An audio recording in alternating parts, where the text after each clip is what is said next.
Andréia. Aqui, beleza. Então, nós falamos já... Eu vou fazer uma explanação rápida sobre a aula passada.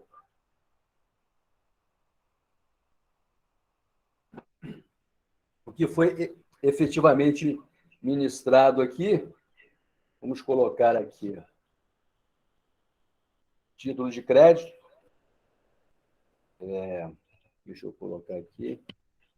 Bem, falamos sobre as características e princípios do título de crédito. O título de crédito é um documento de natureza comercial, tanto pela sua origem como pela sua utilização nos dias atuais. Fizemos uma discussão e sublinhamos que uma das características marcantes do título de crédito é a sua circulação. Por que é a sua circulação? Porque nós discutimos logo na primeira aula, dizendo da importância desse instrumento de crédito para dinamizar o sistema econômico, para acelerar as vendas como um todo. Então, o título de crédito, uma simples assinatura no seu dorso, um simples endosso, ele começa a circular, você vai fechando vários negócios jurídicos com esse importante instrumento. Ao contrário dos dois exemplos que nós demos e que nós falamos lá naquele momento em que houve um acidente de automóvel, e você tinha a possibilidade de fazer um acordo com o título de crédito, fazer um acordo via uma confissão, você faz um reconhecimento de culpa e também através de um instrumento, de uma sentença judicial, caso você não chegue a um acordo. Então, a sentença judicial, como nós falamos, ela não tem o atributo da circulação no mercado. O acordo, a confissão de culpa também, ela não pode circular como o título de crédito ele circula. O título de crédito ele tem essa característica importante de dinamizar os negócios jurídicos. Então, é relevantíssimo a característica mais robusta, mais assim, revestida de conotação jurídica é realmente a circulação. É por isso que, quando você dá um cheque, emite uma nota promissória, você pode passar ela a terceiro, que ela vai ser resgatada numa boa. Então, marcando aqui, a circulação é uma das características relevantes do título de crédito. É isso. Ela pode ser pró-solvendo e pode ser pró-soluto. A gente viu a diferença de pró-solvendo e pró-soluto. O pró-solvendo é quando se emite uma nota promissória e o negócio jurídico só será quitado quando a última nota promissória for resgatada. Isso é pró-solvendo. Muito bem? Então, está aí. Assim, por exemplo, se alguém emite uma nota promissória para pagamento da compra de um determinado bem, sua obrigação de pagar somente se extinguirá quando for efetivamente pago o valor prometido na nota. Então, está aí, por isso que é pró-solvendo, e a gente fez um exercício sobre o pró-solvendo e pró-soluto. A mesma coisa é o tipo pró-soluto, com caráter extintivo. A duplicata também, mas um título pró-soluto é aquele título que, por sua vez, acarreta o quê? A extinção da obrigação com a simples, o quê? Com a simples transferência ao credor, pois corresponde ao pagamento. Então, o pró-soluto é quando o título ele é quitado. Então, o título de crédito ele tem também essa característica de pró-solvendo e pró-soluto. Então, está aí os exemplos de pró-solvendo, que seria um tipo causal não abstrato, pois emitido de modo vinculado a um contrato bilateral. E aí nós falamos sobre a compra e venda de um imóvel, com entrega futura, fizemos essa discussão. O pró-soluto, no caso do título abstrato, desvinculado do negócio jurídico que lhe deu causa. Então, a gente falou, fizemos uma discussão e, reiterando, já tem até um exercício que nós fizemos sobre esta parte de título de crédito pró-soluto e pró-solvendo. Aí nós falamos aqui, falamos sobre o entendimento do professor Orlando Gomes sobre o título pró-solvendo. Ele fala o seguinte: as notas promissórias podem ser emitidas pró-solvendo ou pró-soluto. Exatamente o que nós falamos antes. No primeiro caso, o preço somente se considera pago depois de saldado o último dos títulos.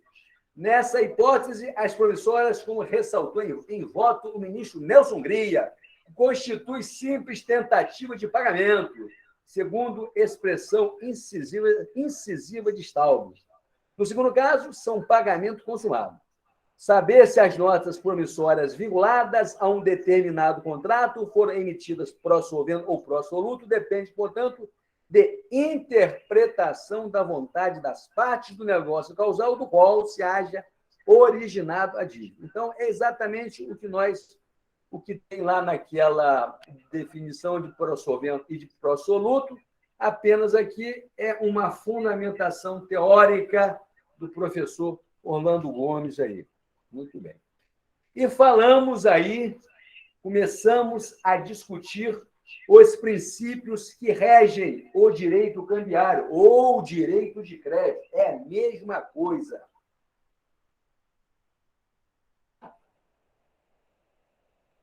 Muito bem.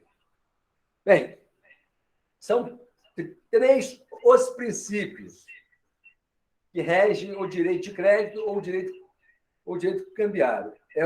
Seria a cartularidade, a literalidade e a autonomia.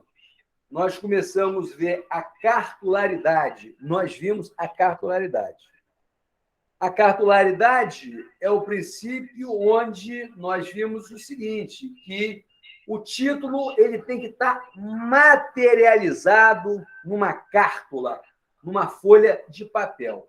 Para vocês jamais esquecerem desse princípio, é só lembrar que cártula vem de cartolina. Lembra da cartolina que a nossa professora no jardim, no primário, levava todo o material para expor numa cártula, uma cartolina? Pois é. Então, o princípio da cartularidade, ele está o quê? Ele diz o seguinte: olha, o título de crédito ele tem que estar exarado, ele tem que estar materializado numa folha de papel. Caso contrário, ele não vale. Foi o que nós colocamos na parte aqui. Essa cartularidade, né? O crédito deve estar o quê? Materializado. Para o quê? Para a transferência do crédito. É necessário o quê? A transferência do título. Vamos supor que eu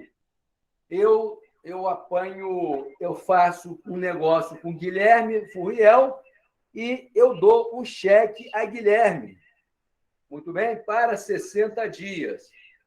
Aí eu vou pagar a Guilherme no final de 60 dias, eu vou resgatar o meu cheque e Guilherme fala: olha, eu não estou mais com o seu cheque, eu não tenho aqui o seu cheque. Aí eu vou dizer: Guilherme, infelizmente, eu não vou poder te pagar, porque eu vim pegar o cheque com você. Então, no caso do título de crédito, o princípio da cartularidade, ele diz que O título só vai estar quitado a partir do momento que houver o quê?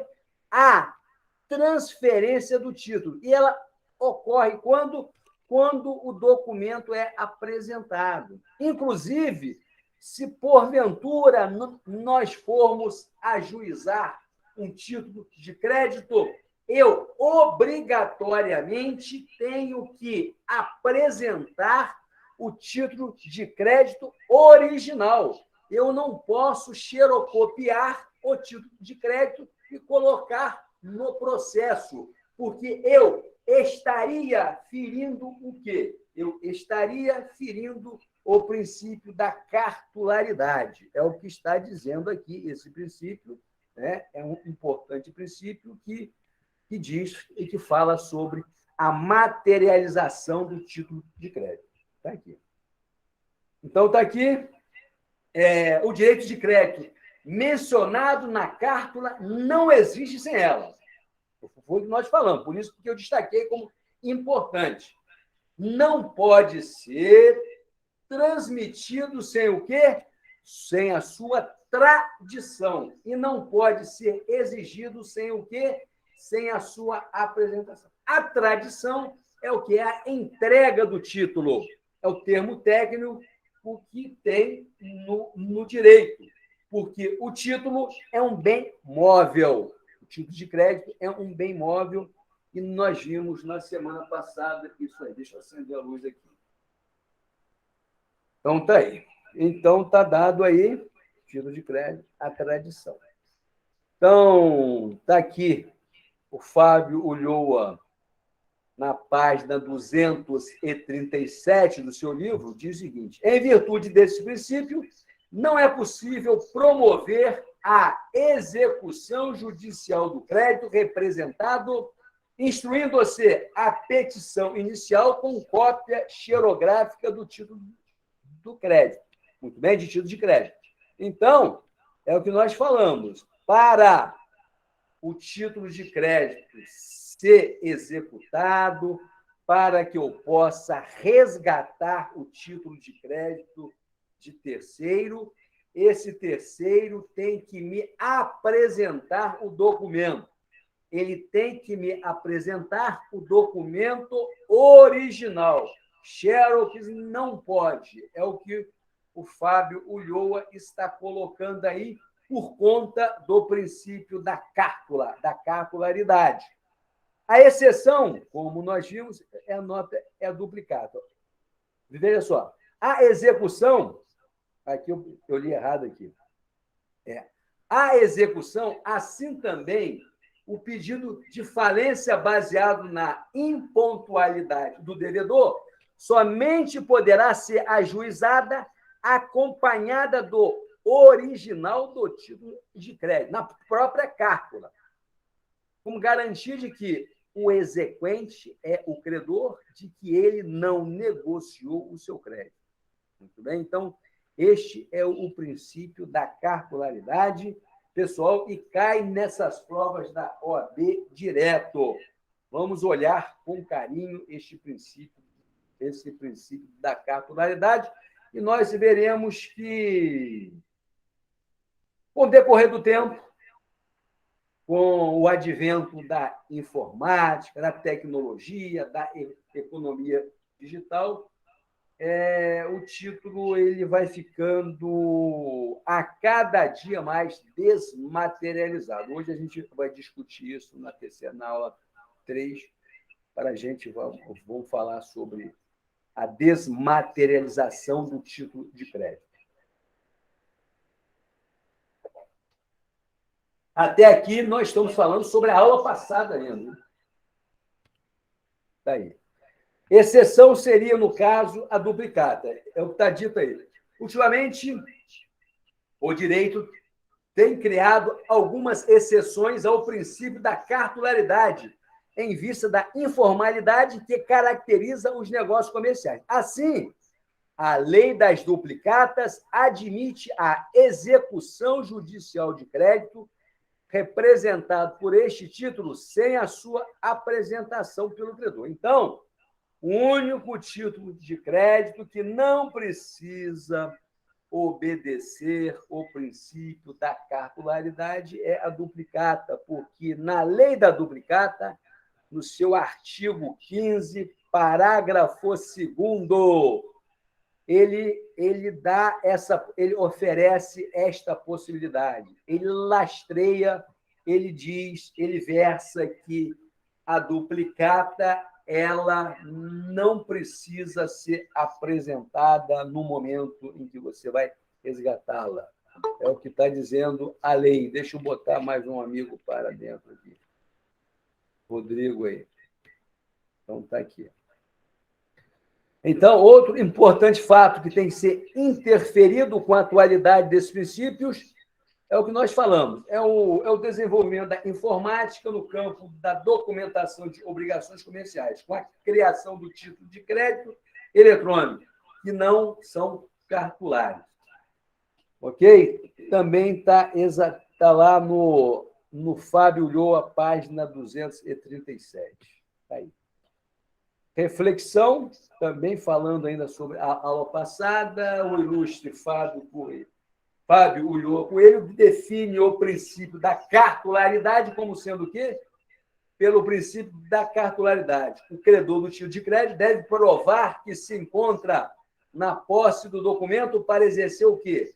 O direito nele mencionado. Então, reiterando, nós temos que, no momento em que nós formos ajuizarmos uma ação, executar o título de crédito, no momento em que o credor for exercer o seu direito, ele tem que estar com o título de crédito na mão, exceto no caso da duplicata, porque a lei da duplicata, no seu artigo 15, parágrafo 2º, ela fala sobre a exceção. Ok? Falamos também sobre o artigo 889, parágrafo 3º do Código Civil, ok? Que fala sobre títulos de crédito. A gente vai ver hoje esse artigo.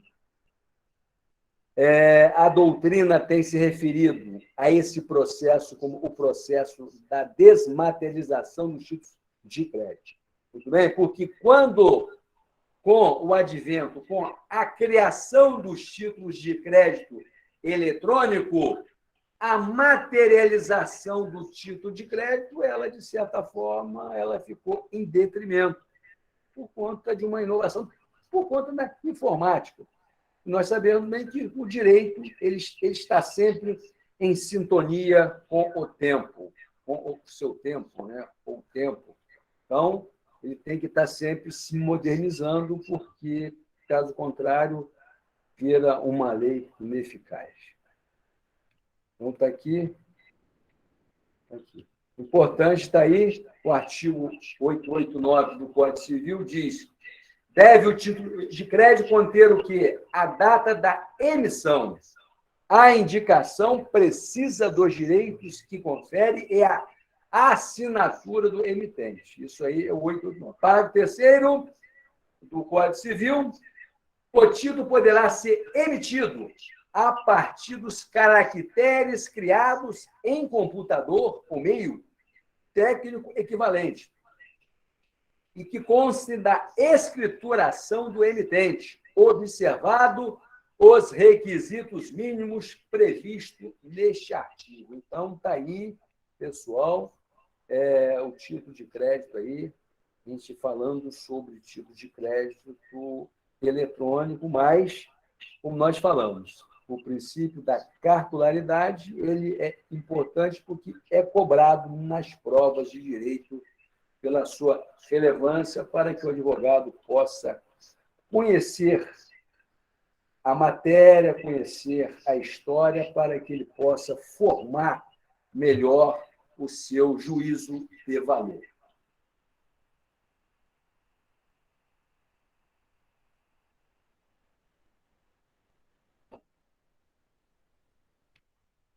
Vamos lá? Bem, agora aqui nós encerramos a aula passada. Agora vamos entrar na aula de hoje, que vamos falar sobre o princípio da literalidade. que nós vimos no começo, que os princípios do direito cambiário ou do direito de crédito seria a cartularidade, é a cartularidade, a literalidade e a autonomia. Então, vamos ver agora a literalidade. Aqui. Literalidade, literal, corresponde o quê? Corresponde o seguinte, diz o seguinte, vale o que está escrito no título. Isso quer dizer, objetivamente, o princípio da literalidade. É o que está escrito, é mais ou menos como o jogo do bicho, vale o que está escrito. Então, literalidade corresponde ao que está o quê? Inserido literalmente no documento chamado título de crédito. Ele tem que estar. O que tiver escrito ali é o que está valendo, é a lei. Como ensinava o professor João Eunápio Borges. É pela literalidade que se determina o quê? A existência, o conteúdo, a extensão e a modalidade do direito constante no título. A existência do título é regulada por seu teor e somente o que nele está escrito é que se deve levar em consideração, não valendo qualquer obrigação expressa em documento dele separado. Então, pessoal, não adianta ter um documento paralelo falando sobre um dado título de crédito. O título de crédito, duplicata, nota promissória, letra de câmbio, cheque, o que você escrever nele, obviamente que em sintonia com a legislação do cheque, a legislação da nota promissória, do Código Civil, estará valendo. O que está fora daquele título ali não interessa para o mundo jurídico, é o que o professor João Eunápio Borges coloca para a gente. Muito bem? Outra definição sobre o princípio da literalidade. Literalidade, reiterando, vale o que está escrito. Ricardo Negrão também faz uma reflexão a respeito desse importante princípio da literalidade, importante princípio do direito cambiário. Por este princípio, implica dizer que vale o que está escrito e que, se algo diverso tiver sido contratado, não estando escrito no título, não pode ser alegado pelas pessoas intervenientes em defesa de seus direitos. Ele apenas ratificou, reiterou o que nós já vínhamos colocando, o que nós havíamos abordando. Então, está aí só para iluminar mais ainda o conhecimento de vocês, que não é novidade para ninguém, o princípio da literalidade para o pessoal que está se formando, que está no 9º período, no 10º período, ou puxando uma matéria. É apenas uma questão formal que nós temos que passar para vocês, como reitero, cai nessas provas todas que nós fazemos sempre. Observação. Assim, observa-se que, pelo princípio da literalidade, só tem validade para o direito cambiário aquilo que está literalmente escrito no título de crédito. Também uma observação que não é novidade para a gente sobre ela.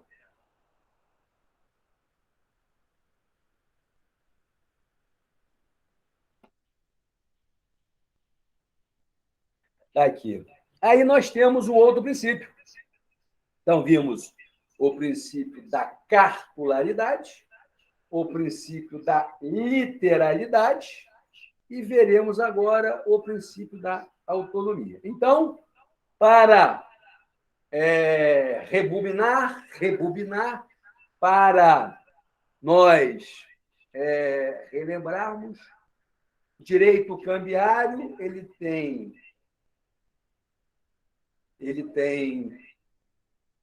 três princípios.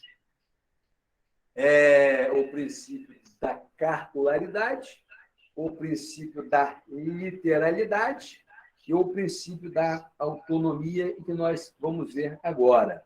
Então, está aí. De acordo com o princípio da autonomia, as relações jurídicas cambiais são autônomas e independentes entre si. O devedor não poderá opor exceções pessoais a terceiros de boa-fé. Em razão do princípio da autonomia, o vício em uma das relações não compromete as demais obrigações assumidas no notício. Muito bem? Então, nós temos aqui o seguinte, pessoal. Por exemplo, eu apanho um cheque de uma determinada pessoa ela... Não vou usar o cheque, não. Vamos usar aqui uma determinada pessoa. Eu vou usar o cheque, sim. Eu compro um celular numa loja, ok? Eu comprei o celular numa loja e eu dei 6 cheques meus. Eu comprei o celular em 6 vezes. Eu dei 6 cheques à loja, ok? Apanhei o celular, comecei a usar o celular. E a loja apanhou o cheque e foi numa financeira e foi o quê? Foi fazer dinheiro do meu cheque. Só que, num determinado momento, eu verifiquei que o celular apresentava defeito. Eu fui à loja, reclamei e a loja disse que não ia fazer a troca do celular. Mas aí, a financeira, o que eu fiz? A loja resistiu em não fazer, né? Em desfazer o negócio, e eu resolvi fazer o quê? Eu resolvi sustar os cheques que já estavam na financeira. Para aí, eu sustei o cheque porque houve um vício de origem no negócio jurídico que eu fiz. Eu pergunto a vocês, o que a financeira tem a ver com isso? Então, o princípio da autonomia diz que o título de crédito ele goza da autonomia. Então, a financeira ela vai resgatar o meu cheque numa boa e não vai adiantar eu dizer, ela, se porventura chegar no banco estiver assustado, aquele título de crédito estará valendo. Ela pode me executar por conta dessa questão do título de crédito. Muito bem? Então, isso é que diz que o princípio da autonomia ele não pode... o terceiro de boa-fé ele não pode se prejudicar por conta do vício de origem de um dado negócio jurídico. É isso que diz o princípio da autonomia. Então, diz o seguinte, a segurança que o credor tem para receber o título é o quê? É que pouca importa o que aconteceu nas relações jurídicas anteriores. A causa que deu origem. Bem, então, o que deu origem ao título de crédito foi a compra do celular que eu fiz e dei um cheque meu, onde a loja fez o câmbio. A loja foi numa financeira e foi fazer dinheiro com ele. Muito bem?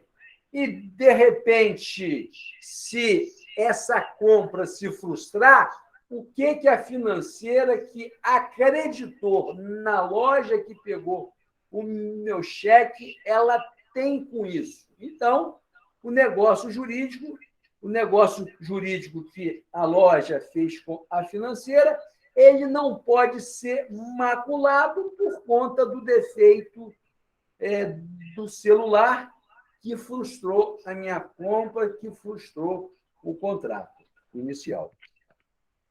Então, está aqui. Exemplo foi que nós falamos sobre a compra do celular em 6 vezes.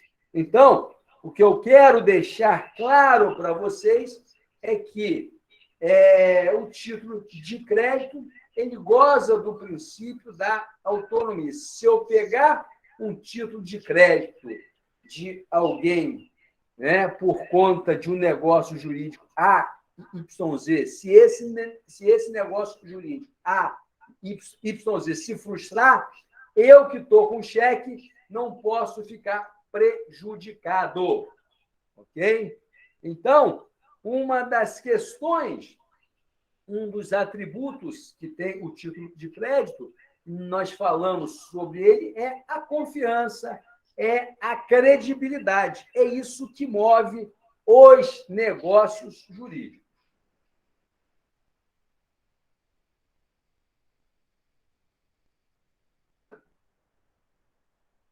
Então, está aí. Muito bem. Fábio Lhoa Coelho define o princípio da autonomia como sendo o quê? Está lá no livro dele. Pelo princípio da autonomia das obrigações cambiais, os vícios que comprometem a validade de uma relação jurídica documentada em título de crédito não se estendem às demais relações abrangidas no mesmo documento. Foi o que nós falamos. Se eu peguei o título de uma determinada pessoa, eu vou resgatar o título, eu vou vender o título. Os negócios anteriores, eles não podem macular as ações posteriores. É isso que Fábio Ulloa quer falar, quer dizer, em outras palavras. O autor Ricardo Negrão, ao tratar do assunto, aduz. Autonomia, só para a gente fechar aqui, só para a gente dar uma consolidada, a autonomia é a característica dos títulos de crédito que garante o quê?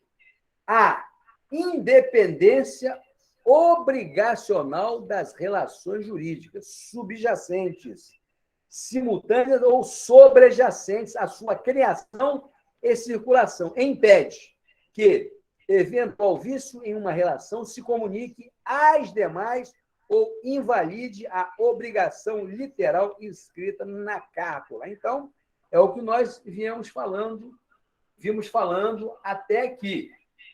Pelo título de crédito, ele ser um título autônomo, porque nós temos aí o princípio da autonomia, nenhuma relação subjacente, sobrejacente, na relação jurídica pode, se tiver vício, ela não vai macular a relação posterior, a ação posterior, porque as relações gozam de autonomia segundo o princípio que nós estamos aqui falando, versando, abordando e discutindo. Então, está aqui. Nós temos aqui o princípio da autonomia se desdobra em 2 outros subprincípios. Então, o princípio da autonomia, ele se desdobra em 2 outros princípios. O da abstração e o da inoponibilidade das exceções pessoais aos terceiros de boa-fé. Então, nós vamos ver agora. Abstração, porque ele se abstrai do negócio jurídico, pessoal, de tal forma que ele se mantém imaculado, vamos colocar assim. Foi o que eu falei. Se o título de crédito ele for resgatado por uma terceira pessoa e o negócio jurídico antecedente que lhe deu causa estiver viciado, o negócio futuro, não pode ficar prejudicado. Então, a abstração, ela diz, o princípio da abstração, ela diz que o título de crédito ele se Cadê a descola. luz aqui, não? A de cá. Ele se descola da relação jurídica que o criou, o gerou. E o da inoponibilidade nós veremos agora posteriormente. Ok? Inoponível. Está aqui. Então, de forma didática, o autor Ricardo Negrão aduz para a gente fechar essa questão sobre a abstração.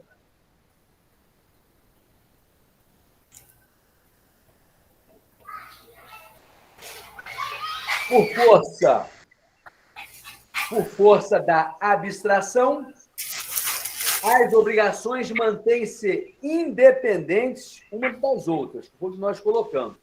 E por decorrência da inoponibilidade. Guilherme, seu microfone está aberto, meu amigo. E por decorrência da inoponibilidade, obrigado, querido. E por decorrência da inoponibilidade das exceções pessoais, os devedores não podem o quê?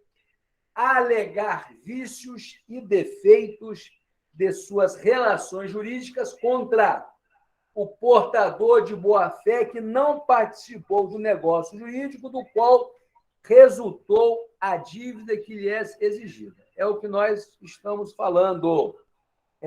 O portador de boa-fé, aquele cidadão, o terceiro de boa-fé, que pegou o cheque para ser descontado, ele não pode ser prejudicado por relações jurídicas anteriores que possuem vícios,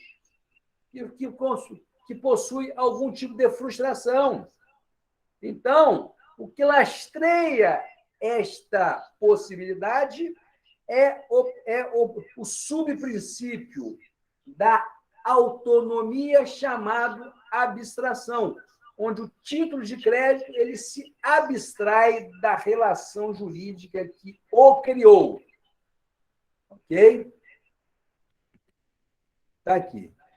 E o que é efetivamente abstração para nós entendermos a miúde esse subprincípio? A abstração é o princípio dos títulos de crédito, através do qual se torna desnecessário a verificação do negócio jurídico que originou o título. Então, não me interessa qual negócio jurídico que o cheque, que o título de crédito, que a duplicata decorreu.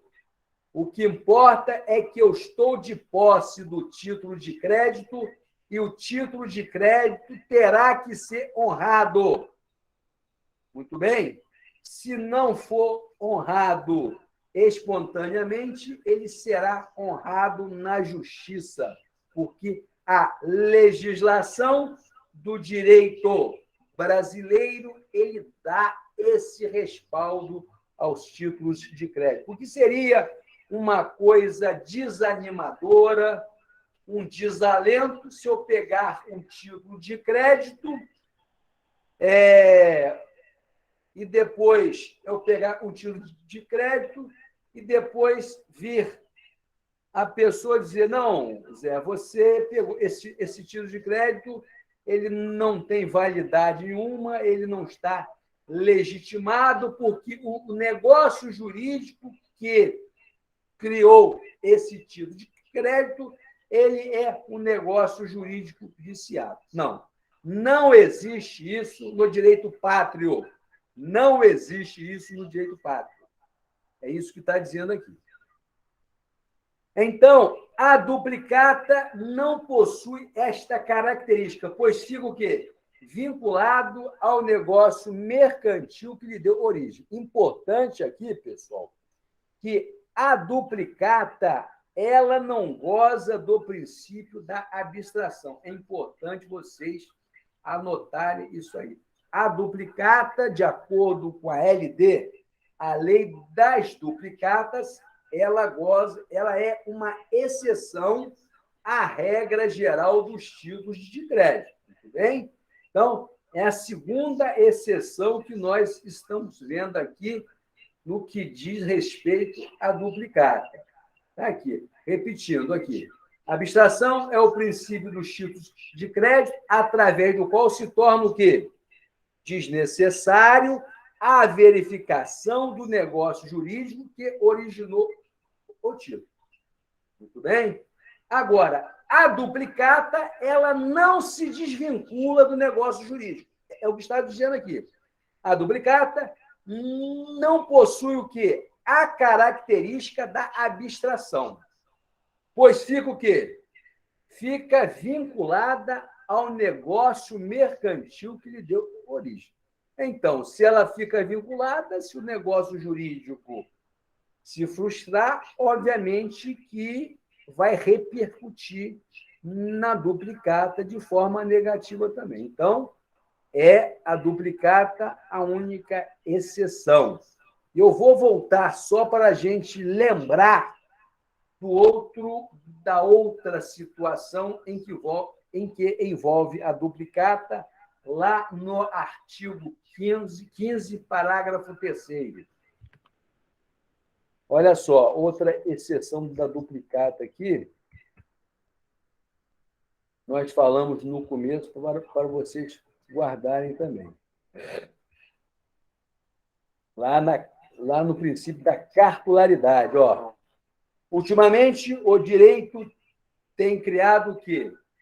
Algumas exceções ao princípio da cartularidade. Então, a duplicata ela é uma exceção ao princípio da cartularidade. Olha só, em vista da informalidade que caracteriza os negócios comerciais. Assim, a lei das duplicatas admite a execução judicial de crédito representado por este título sem a sua apresentação pelo credor. O que eu disse anteriormente a esse slide, que se eu, por acaso, for executar um título de crédito, eu tenho que apresentar o seu original. Eu tenho que apresentar o documento original, não a sua xerox, para que ele tenha validade. É o princípio da materialidade. A exceção é a duplicata, segundo aqui o artigo 15, que eu posso executar uma duplicata sem apresentá-la. Isso está lastreado aonde? Isso está baseado aonde? Ao artigo 15, parágrafo 2º da LD. E vamos voltar ao que nós estávamos falando sobre a abstração, que é o outro princípio, é um subprincípio da autonomia, onde a duplicata também foge à regra da abstração. Por quê? Porque a duplicata ela está vinculada ao negócio jurídico, ao passo que aos demais créditos, aos demais títulos de créditos, eles gozam do subprincípio, eles estão vinculados ao princípio da abstração. Eles se descolam do negócio jurídico e qualquer vício inerente ao negócio jurídico original não contamina, não repercute de forma negativa nas ações posteriores que envolverem este dado título de crédito. Aqui. Então, aqui, autonomia, abstração. Falei sobre o celular, está aqui. Tá. Abstração está aqui. Muito bem, falamos aqui da abstração e a duplicata aí saindo dessa.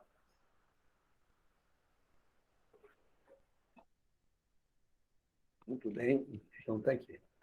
Falamos sobre abstração, o que é abstração.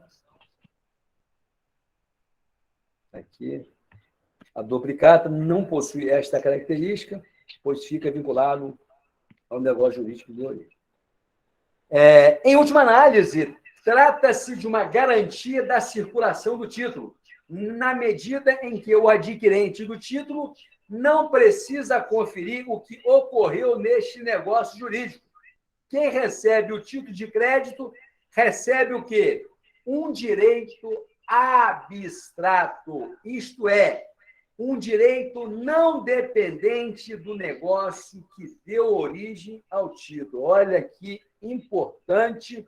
Eu falei com vocês logo no começo da aula, pessoal, que a característica mais importante do título de crédito era o quê? Era a sua circulação. Pois é, pessoal. Bem, se eu disse que a maior característica, a característica mais importante do título de crédito era a circulação, não seria justo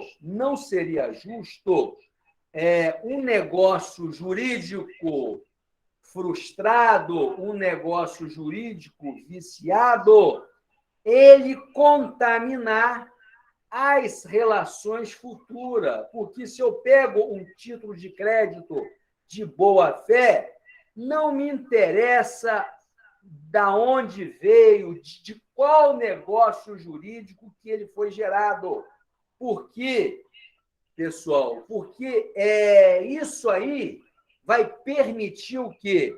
Porque se o título de crédito, exceto a duplicata, ficasse vinculado ao negócio jurídico, a característica mais importante do título de crédito, a circulação, ela seria, ela seria comprometida. Por quê? Porque os agentes econômicos não iriam pegar o título de crédito, porque esse título de crédito não goza de credibilidade. Muito bem? Porque se a lei, se o legislador não fizesse essa reflexão, não tomasse cuidado com essa questão, não falasse sobre a relevância da abstração do título de crédito em relação ao negócio jurídico,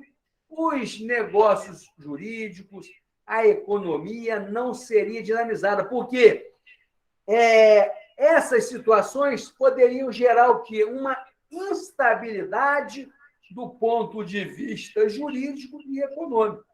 Muito bem? Então, o que dá o título de crédito, essa celeridade, o que dá o título de crédito, a possibilidade dele circular e ser resgatado a qualquer momento, é o princípio da abstração, que descola ele totalmente do negócio jurídico original. Está aí. Bem, importante. A princípio, são considerados abstratos, olha só, os cheques, as letras de câmbio e as notas promissórias. Anote aí, pessoal. Então, a princípio, são considerados abstratos os cheques, as letras de câmbios e as notas promissórias. Vocês viram aqui que não tem a duplicata, porque nós colocamos que a duplicata ela está vinculada ao negócio jurídico. Eu vou pedir apenas um minuto a vocês, que eu vou colocar mais um pouco de água aqui.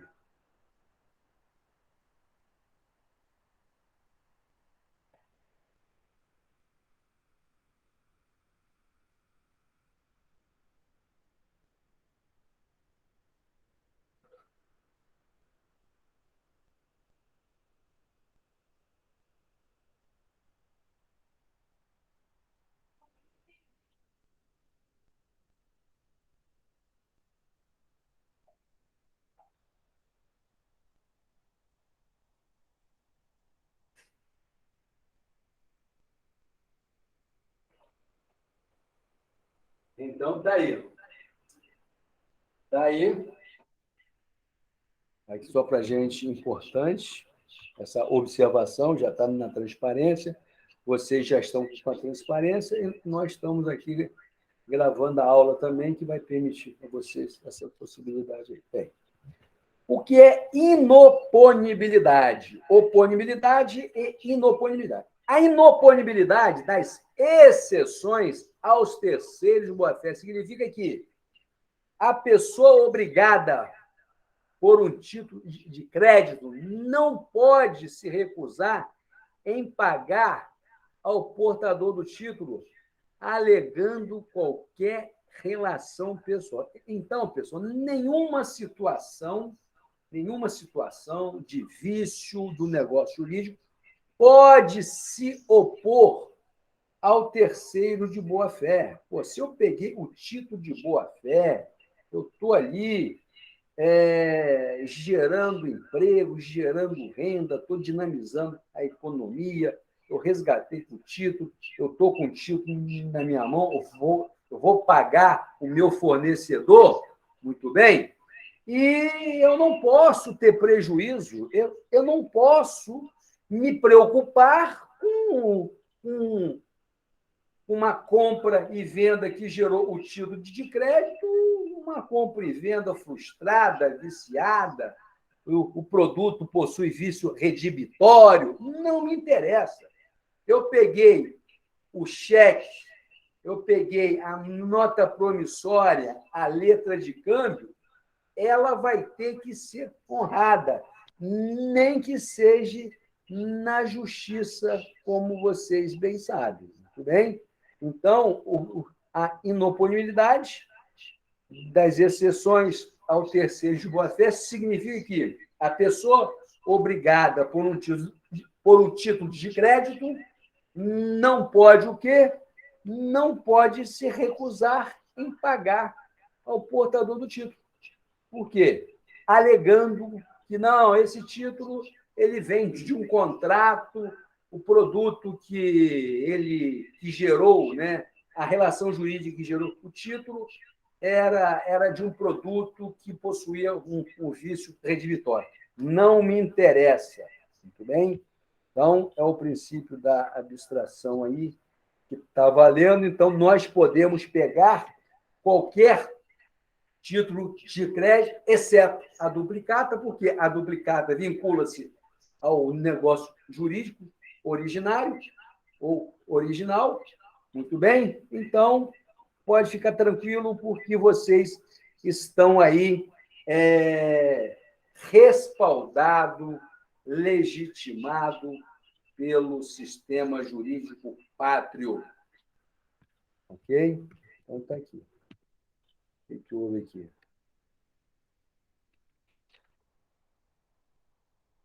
Então, está aqui. Aqui, então, aqui. Então, rodou aqui.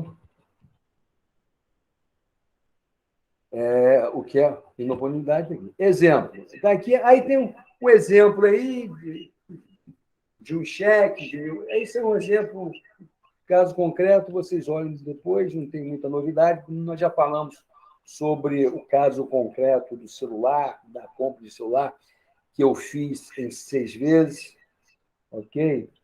E depois o celular quebrou e, obviamente, que os cheques não foram prejudicados, porque a financeira descontou para a loja e a relação entre a loja que me vendeu o celular e a financeira que ficou com os meus cheques é um negócio jurídico lícito e o negócio frustrado do celular não pode contaminar a boa-fé do dono da financeira, do proprietário da financeira.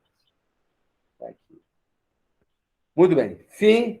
Essa aula ela terminou, a aula 2, muito bem. E nós colocamos aí, nós temos aqui, nós temos aí um exercício para a gente fazer aí. Eu acho que Leide já respondeu. Eu não vou nem tirar a gravação. Leide, você respondeu aquela folha que eu passei para vocês? Para a gente fechar a nossa aula de hoje, porque não vai adiantar a gente começar a aula 3, porque vai ser só um introito, né? Então, a gente faz... A de hoje? Oi? A de hoje? Você fez? Sim, sim. Então, Ficou a última questão da semana passada, não ficou? Que o senhor falou que ia corrigir hoje? a última questão da aula passada foi... Dos princípios. O senhor falou que ainda ia dar literalidade e autonomia, eu acho. Então já aproveita para a gente aí, vamos responder aí a quinta questão da aula passada, falando sobre o princípio da literalidade e da autonomia. Por gentileza, você que está com a palavra e quem quiser falar também, fica à vontade. Leide. Tá, eu só vou procurar onde que está aqui o da semana passada. Sem problema. Se quiser falar, Guilherme, Rodrigo, Manuel Neto, Andréia, fiquem à vontade aí. Ok? Encontrei. Encontrou? Então fala para a gente aí. Sobre a literalidade, quer dizer que o título de crédito vale pelo que nele está escrito, né? Cadê? Só existe para o direito cambiário o que está expresso naquele título. É uma citação de um autor que eu coloquei aqui no final. É isso? É isso mesmo, é isso mesmo. Alguém quer acrescentar o que a Leide está falando? Não? Então tá bom. Então, agora você vai falar sobre autonomia. Autonomia. Vamos lá, autonomia. O princípio da autonomia é fundamental no direito cambiário, pois é através dele que se materializa aquele ideal de segurança nas trocas comerciais. E essa autonomia é a impossibilidade de se questionar a relação que deu origem à emissão desse título, né? E assim tornando o título de crédito confiável. Muito bom, Leite, muito bem. Então, a gente fechou os exercícios da aula passada, não foi? Agora nós vamos fazer os exercícios da aula de hoje. Você fez aquelas 4 questões? Antes da gente começar a aula? 3. Então, por gentileza, a primeira questão. A primeira minha ficou um pouquinho grande, vou tentar resumir ela. Está perguntando se a desmaterialização do título de crédito tornou o princípio da carturalidade inaplicável ao direito cambiário na atual conjuntura da economia digital. Explique e apresente a fundamentação legal. Bom, eu respondi que sim, porque quando se trata de título de crédito eletrônico, né, ou virtual, o princípio da cartorialidade sofre alguma exceção, porque o artigo 888, parágrafo 3º do Código Civil, ele reconhece a existência de títulos em meio magnético, né, ao disciplinar que o título ele pode ser emitido a partir de caracteres criados em computador ou meio técnico equivalente. Então, com essa desmaterialização dos títulos de crédito, houve uma mitigação nesse princípio da cartorialidade, que compreende a existência, no caso, o princípio da cartorialidade, ele compreende a existência material do título, sendo imprescindível para a comprovação do direito de crédito e de sua exigibilidade. Só que com essa criação, com o reconhecimento desse título de crédito eletrônico, esse princípio ele vem perdendo um pouco de espaço, porque os títulos de crédito eletrônicos, eles são utilizados sem a necessidade de um documento, ou seja, de uma carta, né? Só que ele tem que preencher aqueles requisitos do artigo 889, parágrafo 3º. Muito bem. Muito bem, Neide. Muito bom mesmo. Agora, alguém quer falar aí? Guilherme, Rodrigo, Manuel, Bruce, Andréia? Alguém quer falar sobre? Bem, já que ninguém quer se posicionar, eu pediria a Leide para falar sobre agora o segundo. Qual a diferença existente entre o título de crédito próprio e o impróprio? Sobre os títulos de crédito próprio, eles são aqueles que encerram uma operação de crédito, né, que é subordinada à existência e à confiança que inspiram os que deles participam, e eles são considerados os mais puros títulos de crédito. Eu coloquei aqui um exemplo desse título, seria a duplicata o cheque, letra de câmbio e a nota promissória. Eu não entendi muito bem essa diferença deles, né? Esse eu pesquisei, mas eu tentei entender, só que eu não entendi muito bem. Eu entendi mais o impróprio. Aí eu falando do impróprio, eu consegui entender o que seria o próprio. Vou falar sobre o impróprio agora. Os títulos de crédito impróprios são documentos representativos de obrigação que seguem parcialmente as regras do direito cambiário. E esses títulos, eles não objetivam a circulação de crédito, e por isso não há a abstração. E eles não encerram operações de crédito, mas quando eles são revestidos de certos requisitos dos títulos de crédito propriamente ditos, aí circulam com as garantias que caracterizam eles. E o exemplo deles, eu coloquei cédulas de crédito. Porque os títulos de crédito, os mais comuns, os próprios mesmo, né? É o cheque, é a duplicata, é a letra de câmbio, a nota promissória. Aliás, eu diria cheque, letra de câmbio, a nota promissória. A duplicata também mas né, ela tem algumas exceções. Então, esses são os próprios. Né? O que é mais usual no mercado, o que goza do princípio da circular... o que goza dos princípios da cartularidade, do princípio da autonomia, do princípio da literalidade. E porque eles circulam através de um simples endosso. Agora, o impróprio são cédulas bancárias, são assim alguns contratos, né, que a gente vê no mercado financeiro, hedges, né, as proteções. Então, os próprios são os verdadeiros, né, os originais, vamos colocar assim neles, ok? Cheque, nota promissória, duplicata e a letra de câmbio. A terceira, por gentileza. Terceira, cadê? O que é um título de crédito por participação? São títulos que conferem aos seus titulares, na qualidade de sócios, o direito de participação em relação ao quadro associativo. Né? São direitos de natureza pessoal e patrimonial, e exemplo desse título de crédito são as ações de uma sociedade anônima. Pois é, as ações, porque quando eu compro uma participação numa determinada empresa, quando eu compro uma ação, eu estou comprando um título de crédito por participação.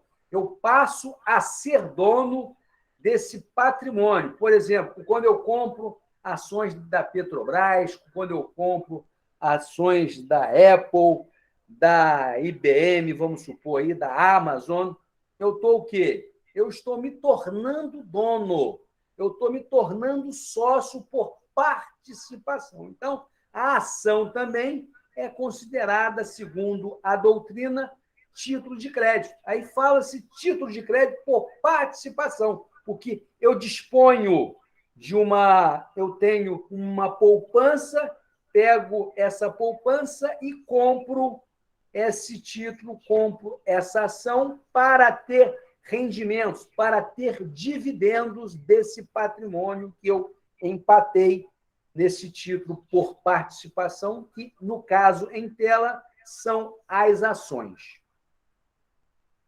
Ok, Leite? O que é um título de crédito ao portador? São títulos de crédito que não identificam o beneficiário e eles necessitam de expressa previsão legal, conforme o artigo 907 do Código Civil, e eles circulam por mera tradição, é o que diz o artigo 904, também do Código Civil. Nesses títulos vem inserida a cláusula ao portador, né, ou mantém em branco o nome do beneficiário, e será considerado títulos dos direitos incorporados no documento àquela pessoa que com ele se apresentar. Muito bem. Um exemplo simples é o cheque. O cheque que você dá ao portador. Ou seja, né, aquele que pegar o cheque, ele vai descontá-lo. Se você perder o cheque, se roubar seu cheque, a pessoa que achar o cheque, a pessoa que pegou o cheque, ela vai ter o direito de descontá-lo. Muito bem? Agora, A partir do momento em que eu boto o cheque nominal à Leide, só ela vai poder fazer o desconto do cheque. Só ela vai poder resgatar o cheque. Por isso que o cheque, o título de crédito ao portador, tá certo? Professor, mas esse título de crédito, ele ainda existe? Porque, pela minha pesquisa aqui, eu li que eles não existem no ordenamento jurídico brasileiro desde a Lei 8.021 de 90. Leite, o cheque, por exemplo... O cheque funciona assim, pô. Peguei até um esses dias. O título de cheque, o título do cheque, por exemplo, se você der um cheque que não seja nominal, ele vale. Ele é o portador. Então, eu também pensei dessa forma, só que eu li uma frase falando sobre isso, que não existe no ordenamento jurídico brasileiro desde essa lei aí. É o cheque nominal, né, professor? É o cheque nominal, viu, Roberto? Fala. O terceiro só pode sacá-lo se tiver sido endossado, né? Sim, se eu faço um cheque nominal a Guilherme só vai resgatar o cheque nominal a ele se ele fizer o quê? Assinar no dorso do cheque. Agora, se o cheque não estiver nominativo, né? Ele o que é? Ele é um cheque o quê?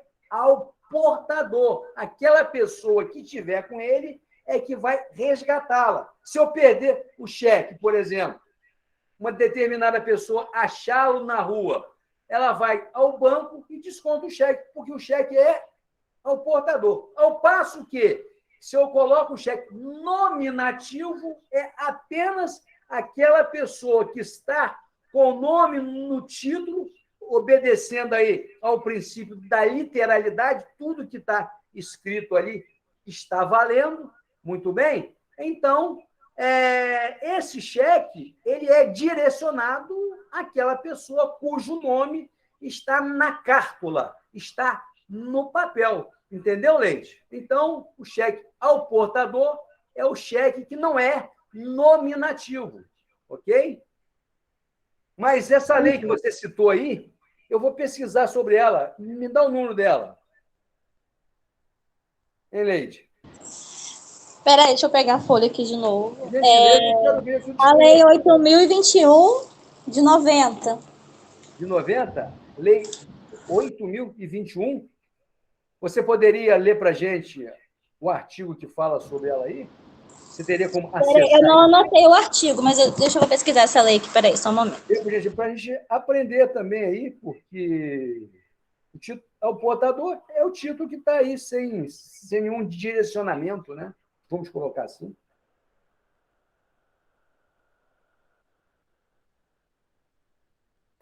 Apesar, professor, que hoje se utiliza muito do cartão de crédito, do meios eletrônicos aí, Pix. Inclusive, aí teve um problema gigante o Itaú hoje aí, está tudo travado, não sei se resolveram. Ah, é? O sistema do Itaú travou tudo hoje, hein? É mesmo? Rodrigo, veja bem, foi o que eu falei logo no começo do curso, né? Os títulos de crédito hoje, devido, né, à facilidade que nós temos hoje de pagamento, os instrumentos de pagamento que estão hoje à nossa disponibilidade, cartão, Pix e outras, né, Bitcoin. Olha só, a tendência é não existir mais o quê? Os títulos de crédito. Raramente você vai ver uma letra de câmbio. E diria mais, dentro de, eu não vou dizer 5 anos, não, menos do que isso, o dinheiro de papel vai sumir. O dinheiro vai sumir. Entendeu? Então, a informática, a inovação, ela está tão avançada que nós não vamos ter que ter o dinheiro mais, porque ninguém vai aceitar mais o dinheiro de papel. Entendeu? As relações econômicas serão via o quê? Via banco, via Pix, via celular. Raramente você vai ver uma pessoa portando dinheiro. Então, foi o que eu falei. Essa matéria é uma matéria que cai muito nos concursos da OAB, tá certo? De concurso público, tal. Agora, no dia a dia, hoje, a coisa já está mudando. Porque até cheque mesmo, dificilmente você pega. Fala, Guilherme. Professor, estou dando uma olhada aqui nessa lei que a lei citou.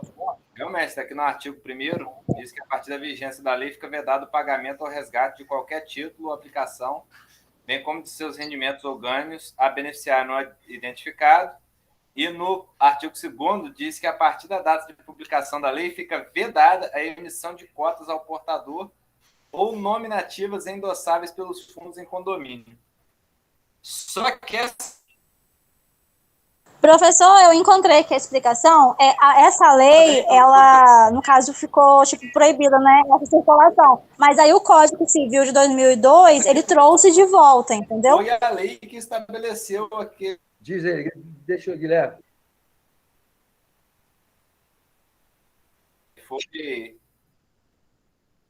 Foi promulgado pelo presidente Collor de Mello. Em 1990, eu acho né? que tem a ver com aquela... com toda aquela plano de ação para controlar a inflação na década de 90. Eu vou dar uma olhada com calma nessa lei. É lei 8.021 de 90, né? Mas o Código Civil revogou esses artigos. Então, se revogou, fica valendo, né, o que diz o Código Civil sobre o título de crédito. O Código Civil aí trouxe de volta. Mas então fica valendo agora, Leide, é o Código Civil de 2002. Correto? Correto. E os títulos de crédito, e segundo os artigos do título de crédito, né, você tem um capítulo sobre título de crédito, ele não faz nenhuma oposição a título ao portador, salvo engano. O que vocês acham?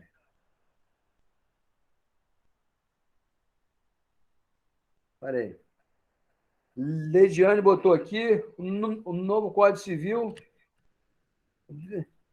Bota para mim, eu vou ler para vocês aqui, peraí. Deixa eu pegar aqui, que apareceu para mim aqui. Deixa eu ver aqui o site. Você botou aqui. O novo Código Civil, nesta parte, vem a reintroduzir no direito positivo os títulos ao portador. Ah, sim, isso aí. Isto porque a Lei 8.021 de 90, artigo 2º, extinguiu todos os títulos ao portador, inclusive nas ações das sociedades anônimas, a pretexto de assegurar a identificação dos contribuintes. Muito bem? Então, ressalva a legislação especial de regência de cada título de crédito. Todos os demais títulos poderão, a partir de agora, ser emitidos sob a modalidade ao portador, ficando muito bem. Então, fica valendo o quê? Fica valendo as leis especiais, seja do cheque, seja da duplicata, e o Código Civil, ele o quê? Reintroduziu a figura do título de crédito ao portador. É o que a nossa amiga Leide está fundamentando. Eu estou adorando a aula de hoje, porque Guilherme deu a opinião dele, Rodrigo, Leide. Então, a aula está sendo muito enriquecedora e nós, obviamente, não erraremos isso na nossa prova. Tá certo, Leide? Então, fica aí, ó, artigo 907, Código Civil. É nulo o título ao portador emitido sem autorização de lei especial. Foi esse que citei na minha resposta. Sim, então nós temos que observar, Leide, sempre o quê? Sempre a lei especial, porque o cheque ele tem o quê? A sua lei especial, a nota promissória. Vale o que está escrito ali, porque a gente viu o princípio da especialidade das leis. Porque a lei geral, que é o Código Civil, ela não revoga a lei especial. Você olha lá no começo da nossa aula, no começo do nosso curso, que fala sobre o princípio das especialidades das leis. Tudo bem?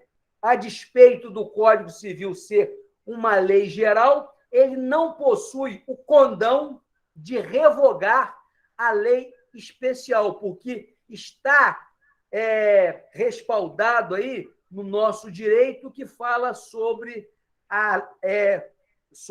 o princípio da especialidade das leis. É só vocês olharem na aula 1, que tem lá, para vocês assimilarem esse princípio, ok? E sabendo que o cheque ao portador, ele vale sim, ele é resgatável a qualquer momento. É o que Guilherme colocou, tá certo? E o que a lei fundamentou aqui do ponto de vista legal também sobre a matéria, ok? Ok, pessoal? Alguma dúvida sobre? Tranquilo. Tranquilo, Rodrigo? Então tá ótimo. Depois eu vejo a aula no início, eu cheguei um pouco atrasado. Depois eu vejo a gravação lá. Não, eu vou botar aí no grupo daqui a pouco aí. Amanhã pela manhã, tá certo? Porque o Google demora um pouco para liberar, ok? Então ficamos assim até semana que vem, se Deus quiser. Aí vocês façam aí a discussão depois sobre aula presencial ou remota, fica a cargo de vocês. Um abraço e até amanhã, até semana que vem, se Deus quiser. Um bom final de semana. Adamastê. Até a próxima semana. Hein? Abraço. Até a próxima, se Deus quiser. Adamastê.